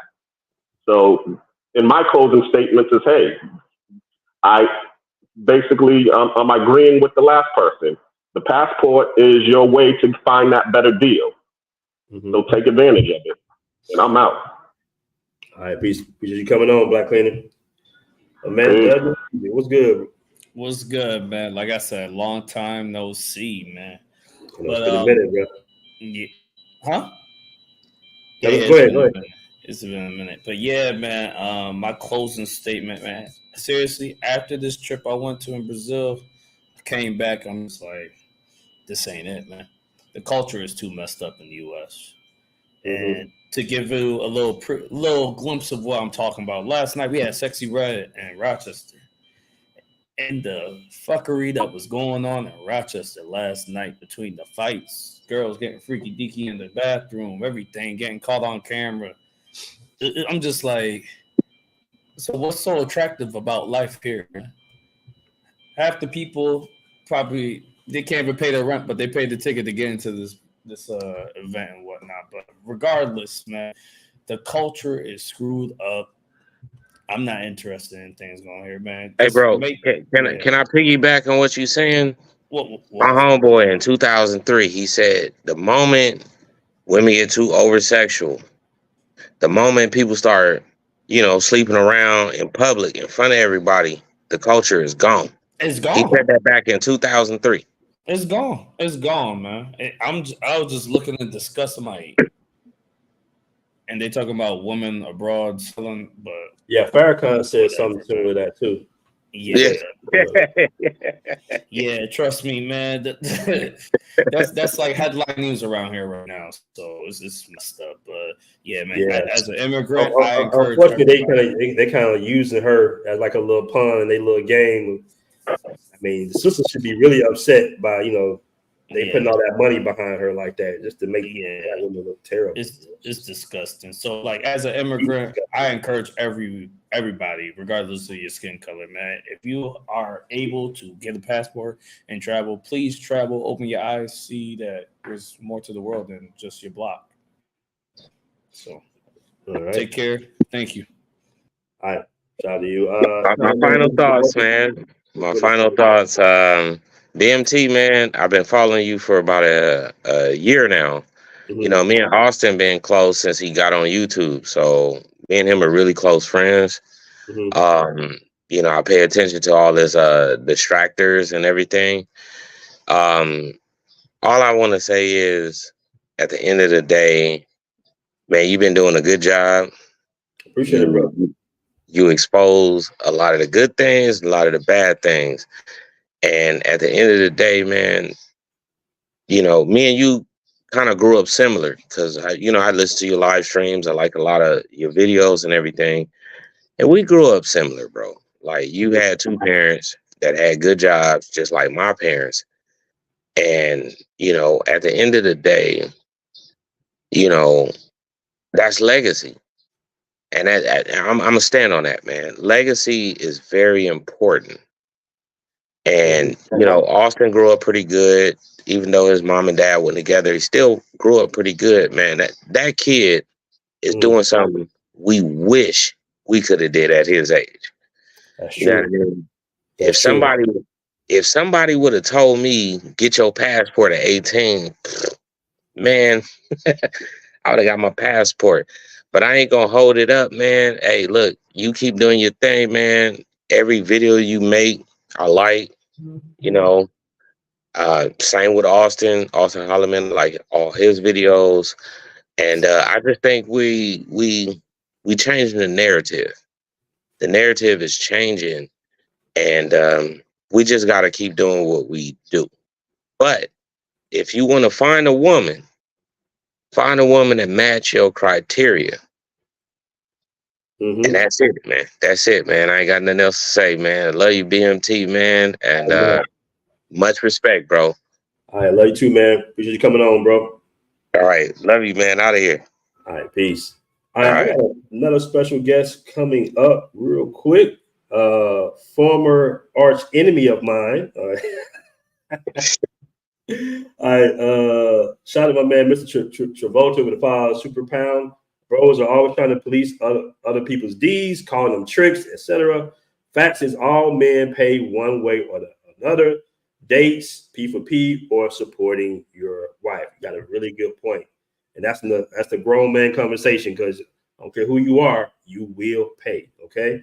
All right, let me bring up my guy, Black Man Travels in the building. The other Black Man Travels. What's going on, man? Doing well, man. How are you? And you hear me with the intro? I said a former. No, I wanted to chime in. You know, I actually watched your podcast with Anton. I mean, a lot of stuff he was saying was just complete foolishness on his part. It's a lot of ignorance, a lot of arrogance as well. My thing is I understand the critics of the Passport Bros and why Black men are traveling, but it gets to the point, you know what? Live your best life. Life is short. And just recently, I just found out a good friend just passed away in his 50s, and there's nothing guaranteed in life but death. If you want to go out there and find something you want to do, either expat or you want to travel, just go in and do it. Nothing's guaranteed. And in regards to like you being an international trick, man, listen, you going on a date is tricking. So what's the difference between me going overseas to explore my options? There's nothing wrong with that. So don't let other people try to shame you for doing that. Me personally, I'm getting married. You know, I have a son overseas, and I have no issue with that. And it's just like I always tell guys, if you're actually gonna go explore any type of relationship, make sure that stuff is genuine. Don't leave with your dick and don't leave with your wallet. Go there open-minded, experience the culture. I just got back from Mexico City. I was out there for a week, just enjoying myself, enjoying the culture. And again, hooking up with women was never a priority for me. I just wanted to get away. I was kind of burnt out. You know what? I saw a plane ticket to Mexico City, used my points. I only paid $50 round trip from Atlanta to Mexico City. And I was out there for a week, and I kind of spent the time just chilling, enjoying the food, drinking, relaxing, doing some tours. And that's what traveling's all about. Traveling's about experiencing, man. Live your life. Don't be so concerned about what the next man is doing. Okay, so what was your main problem with Anton said at the end of the show? Like, what was the main issue you had? My main issue with him is the arrogance. I mean, this guy is so full of himself, like to the point where I could see the bullshit. Like I could see right through him. And two, his ignorance in regards to assuming that every man is traveling for the same reason. Every man travels for their own unique reasons. He doesn't know what goes on in these countries. So for him to even assume a lot of these things, even other people to assume that, you know, every woman out there wants to come over to the States for the green card. There's tons of people who are okay in their country. Actually, there's more people in their country living way better off than Americans. So it's like this whole assumption that, everyone wants to come here for the green card and work hard. No, a lot of people are quite comfortable and live a very fulfilling life overseas versus trying to come here, get a green card and move to New York. That's not always the case. So for him, like the way he spoke, it was just a lot of arrogance and a lot of ignorance. Okay, so did you have an issue with him saying that the guys sending money or paying diaries is the problem? I don't have no issue with that. Yo, if that's your woman, you take care of your woman. When I was married to my first wife, guess what? I used to put $1,000 in her pocket every time I got paid because I wanted to make sure that she was taken care of. If you claim this woman as your wife, as your woman, you take care of her. It's your responsibility to do that. It's the same thing as your child. So when someone try to shame you sending money to your woman overseas, and again, make sure you vetted that woman before you decide to wife her up. Don't just go on the first trip. Hey, I got a girlfriend now. No, make sure that you kind of went through your trials and tribulation with this person before you decide, to take it serious. But I don't see nothing wrong putting money in her pocket. Me personally, dude, her mom, her dad, I put money in their pocket sometimes. Like, you know what? Hey, this is for you. I'm from the islands. We do that. We do that. So it's like that's like a common thing. Every person from Latin America to the Caribbean that goes back home, trust me, they put in money in someone's pocket, a loved one. So for me to do that, because I am in a better situation than most, if I don't really make any effort to help out, that's not a good look. So me putting $100 in her mom's hand, like, hey, go treat yourself, go do something do something nice for yourself. There's nothing wrong with that. I think it's an American culture that's frowned upon. But keep in mind, your grandparents or great grandparents used to do that. That's what I was saying. I was like, well, this is kind of was within our culture to do this now. Yeah. So this whole selfish mindset is very new, and that's why I tell every man, if you're selfish, do not go overseas try to find a relationship, because guess what? People overseas, they're very collective. The family is the central part of that person. You trying to go there and break that and bring that individual mindset to another country, you're not going to win. And would you pay a dowry? Well, hold up. I didn't say all that. No. Because I'm thinking about. I mean, the dowry only applies to like what, Asia and Africa, right? Pretty much. Yeah, pretty much. Yeah. So in Latin America and the Caribbean, we don't really do that. But if I have to like take care of some bills or whatever, I do it. If I put a little money in their pocket, I have to do it. I do it. Mm-hmm. Okay. But I said we're not beating up on Anton. Shout out to Anton for coming on the show. He's a huge content creator, but I think it was some things that just not being, well traveled, he wasn't too, accepting of the fact that when you're going to a different culture, bro, it's not how you look at it. That's just part of the culture. It's not that you're a sucker or nothing like that, bro. It's just that's what they're doing. And in some cases, I've actually heard even in Thailand that some of the families get the money right back to them. It's more of a, social politics type of thing to a certain degree. Yeah.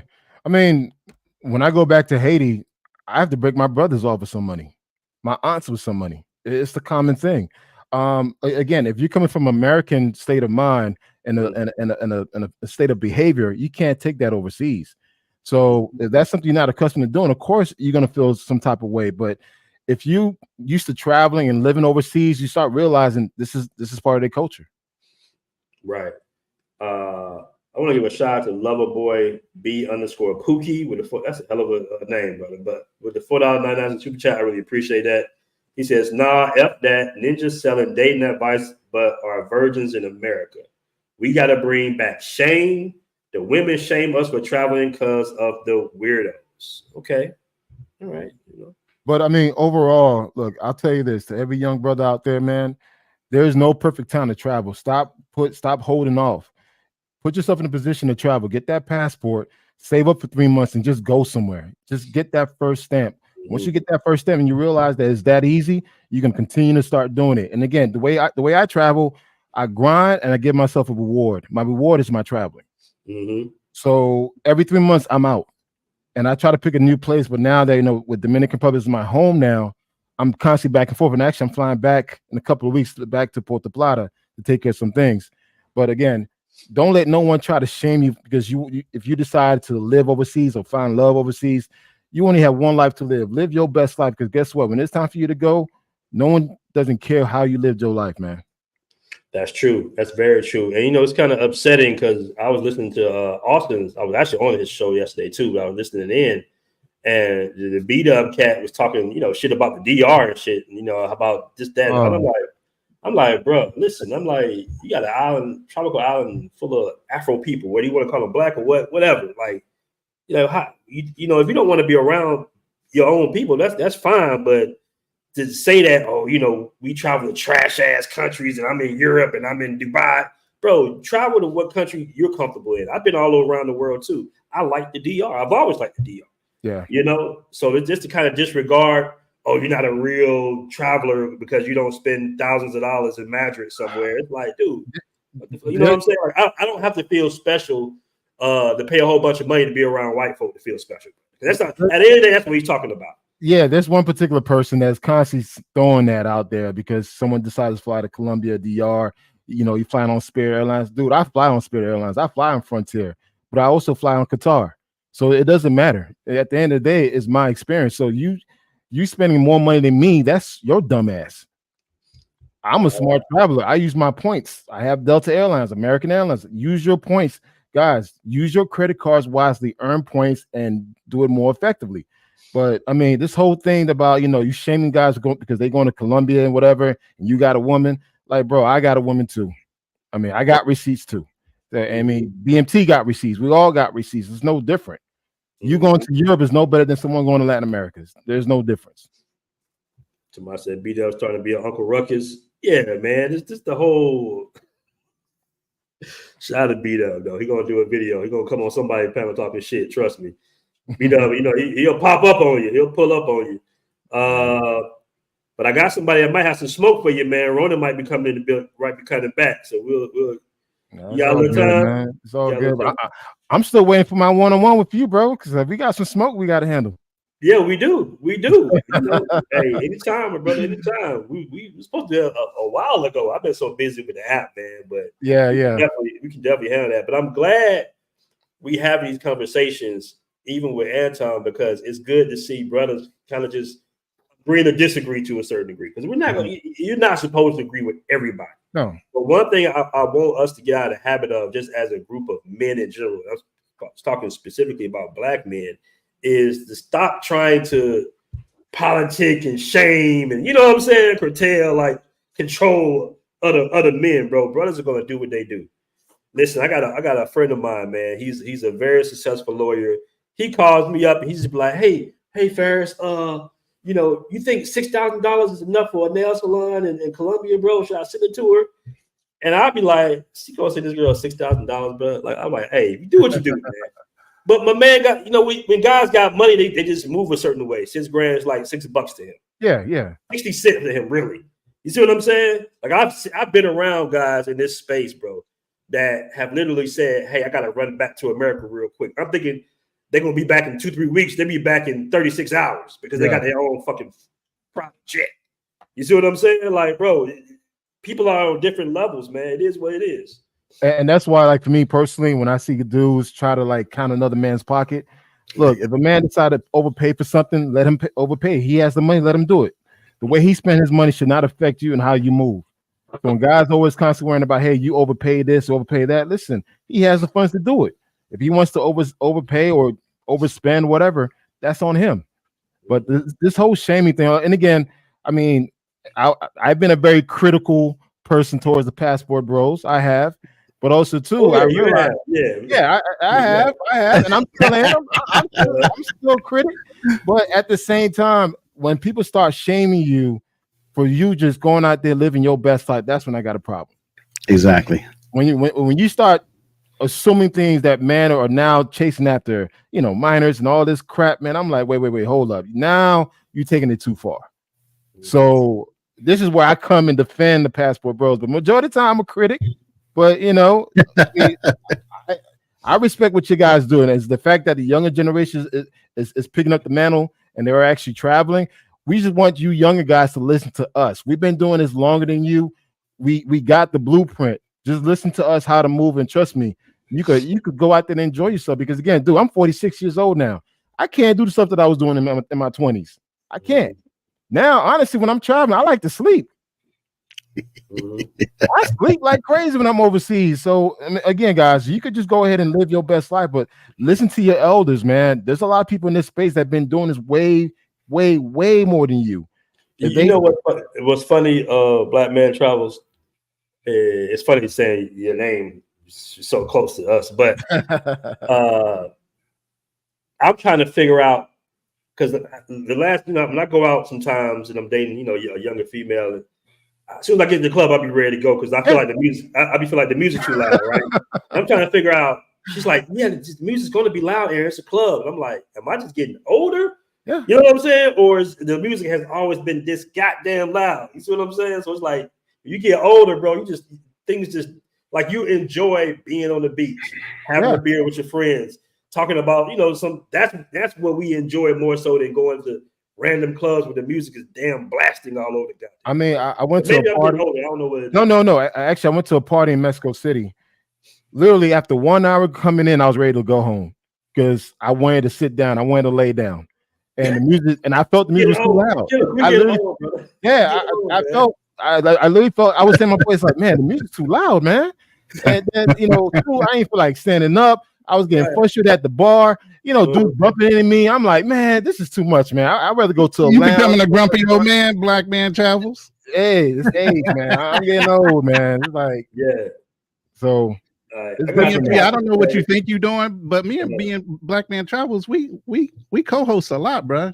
I don't know what smoke you think you about to get. It might turn around on you. Hold on. I got a good one. I'm gonna get you. I'm gonna put Devin's out here real quick. But shout out to my man, New Money Markets with the $4.99 super chat. He says, "Why would you send money long distance? Why not bring her here?" That's a good question.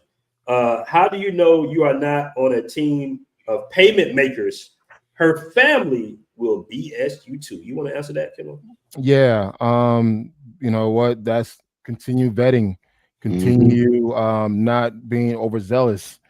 Understand, like everything else, and like the same process you take in the States, you apply it overseas. You just take your time, man. A lot of shit tests too. You got to make sure that that person's not there for the quick win. And also pay attention to the signs, man. There's a lot of clues that happen around us that we decide to ignore. That's true. Shout out to my man Bo Race in the building. He says, I don't even like the title Passport Bros. I don't sub to it. I am an international brother of least. Who travels. That's the international brother of least. All right. Shout out to my man Bo Race, man. I've been keeping up with you on your channel too, man. Congrats on your villa that you built as well. Shout out to you. All right. So Ronan, maybe not smoke, but Black Man Travel say he doesn't have an issue with paying a dollar.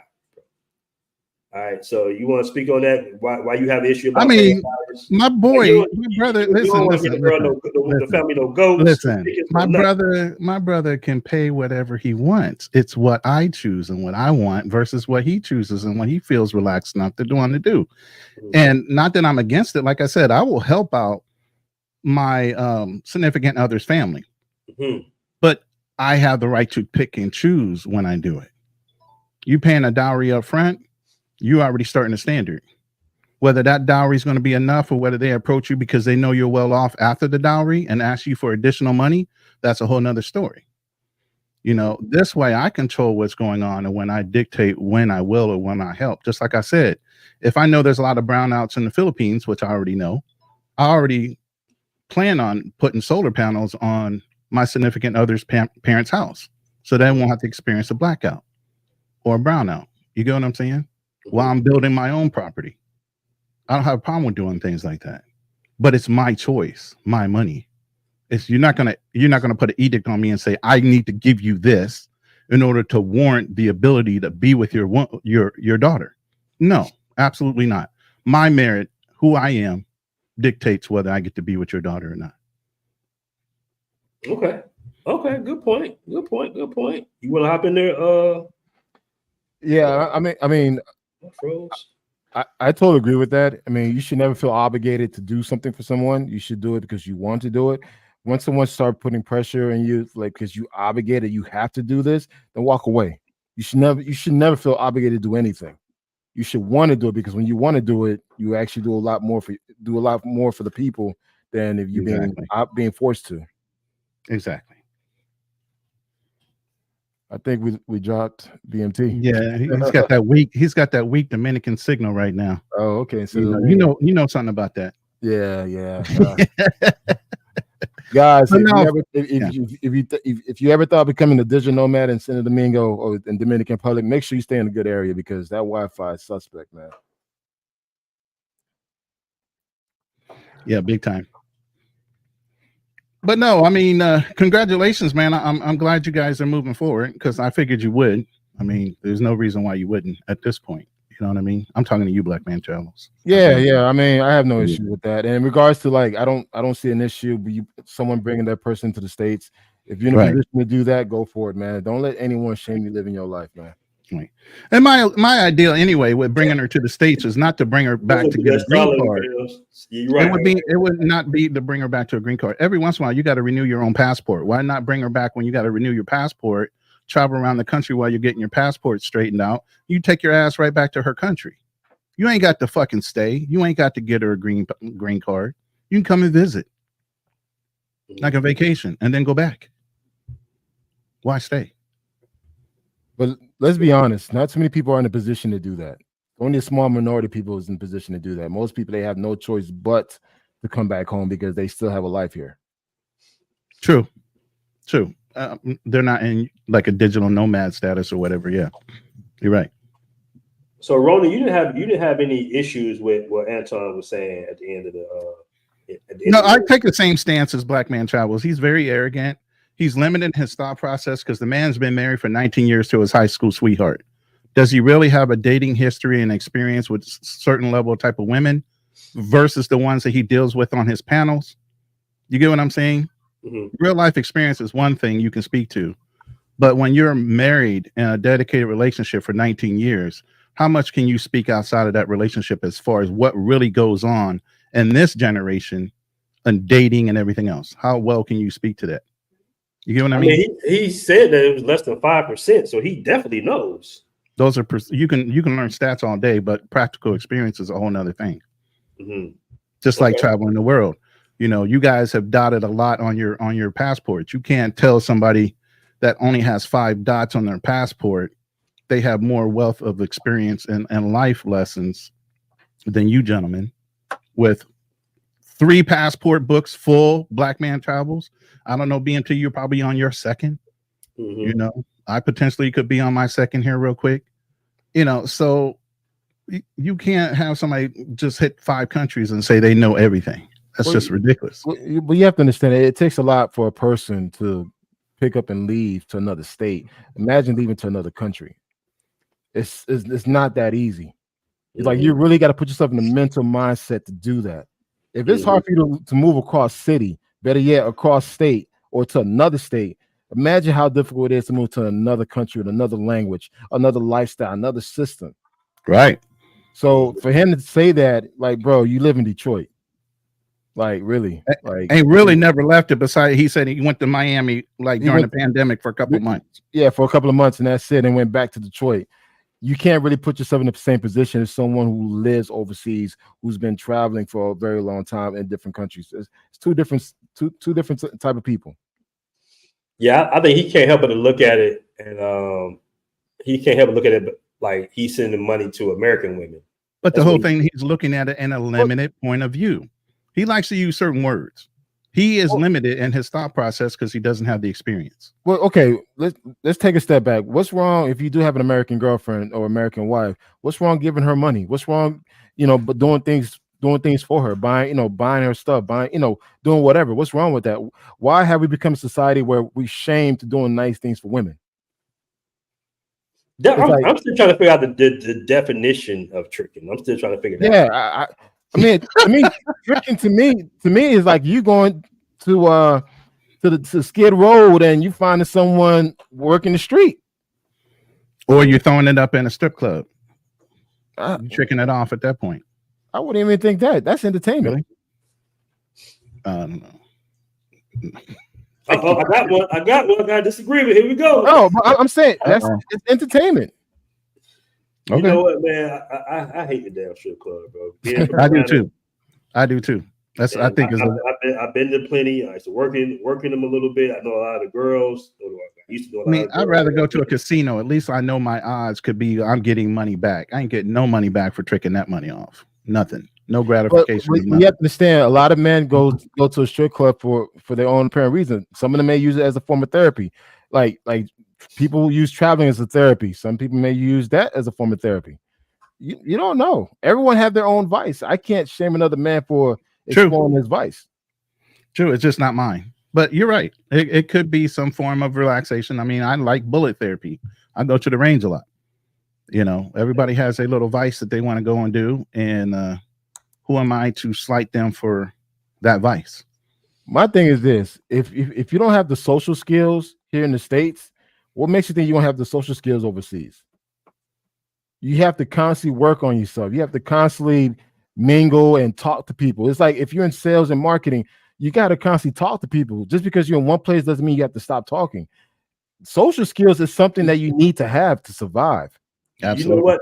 I will say this about that. Because I have done consultations with guys, and I tell the guys who might not be the most socially inept, I'd be like, man, go to Asia somewhere. You know what I'm saying? Because I've seen guys that are kind of like awkward, and I don't like to use the word nerdy, but you know what I mean? Like just, I've seen them do well out there because the women, they're not looking for that. They're just looking for somebody to be with, and he ain't got to be 6'5" and be all swagged out. And have this personality, peacock, and he can just be kind of like normal, because those guys out there are pretty, normal and laid back. So it depends on what country you're talking about, because in some cases, maybe they'll fit right into some Asian cultures, or some cultures in general. I mean, sometimes social skills is being pleasant, just being a pleasant person, being a good person, being a nice person. That could be social. When you speak to someone, hello, how you doing? You're learning how to dance, you mingling, you smiling. You still have a lot of guys with passport traveling, mean mugging folks. Like, it's been plenty of times I've traveled, the dudes mean mugging me. I'm like, bro, we're a whole different country. You mean mugging me? I'm like, hell. I'm gonna tell you, the worst thing I've ever seen was I was in Medellin, walking down. Walking down from Provenza, and I see two Bloods. I seen Bloods in Brazil too, but two Bloods like ragging, flagging, and all that, mugging. I'm just like, man, when y'all start? Like, when y'all start traveling? Like, what the hell, man? Ridiculous. Like, come on, man. My man Borek say that part. Some dudes are creepy and don't have social skills. Some. But for most, most brothers got some form of social skills, though. Yeah. However, I do not hook up guys no more, because I've been burnt so many times trying to hook up dudes with Colombian women. And, hell man, no. they just dropped the ball totally, bro. They dropped I the ball. would never totally. play a matchmaker. Hell no. They dropped the ball totally. I've had Colombian women start crying on double dates because of the other guy. I've done that in the past. I never do that again. Yeah, because people sometimes, guys, what's funny, man? Some guys like try to switch it up and change when the women come. I'm like, nah, bro, just be yourself. They be trying to do too damn much. You know what I'm saying? I'm like, bro, you're doing too damn much right now, bro. The sad thing is, a lot of women could read through that. A lot of women know when you're not being authentic. They could read through you. Even in other countries, they could see, this is not you. You're putting the act. Because again, they can look at your behavior amongst a group. If they see that you now no longer Mr. Confident, cocky guy in the group, you're more of a shell. Like, you're not being your true self. That's true. Yeah. Shout out to man Jay Clyde says never play matchmaker. That's very true. Very exactly. True. Well, guys, we've been in it for a minute, man. I appreciate you coming back on, Ronan. And Black Man Travels, we definitely gotta do that show. Yeah. I'm gonna go ahead and close on out with this last super chat. Thank you. Once again, salute. It's dates equals tricking, sugar baby equals tricking, giving wife money equals tricking. Every man pays with money and or time. Don't know why people shame tricking. All right. Once again, great show, guys. Appreciate you guys tuning in. We are out. Make sure, hold on, let me play this video before we go. To download the Passport Bros app. It is free to download, family. And we got a lot of great content in there as well. A lot of good content. And guys are making their bread. Guys are definitely making their money with the tips. All right. So we are out. Peace. Introducing that. Passport Bros, your ultimate travel companion. Download the app for free and embark on a journey where your adventures not only become unforgettable memories, but also opportunities to earn. With Passport Bros, your travel content is more than just photos and videos. It's your ticket to a fully monetizable network of like-minded adventurers. Imagine making money from your travel stories. Post videos, share your experiences, and let the world be a part of your journey. But that's not all. Connect with travelers from around the globe, join co-ed groups, and make lasting friendships, perhaps even with foreign women who share your passion for exploration. And here's the best part. Store your earnings securely in your Passport Bros wallet. No hassle, no worries. Just seamless transactions wherever your travels take you. Looking for the best local experiences? Passport Bros has got you covered. Get personalized recommendations for tour guides, rentals, and the hottest clubs in town. Did we mention the app is absolutely free to download? That's right. Your passport to a world of adventure is just a click away. And here's the cherry on top.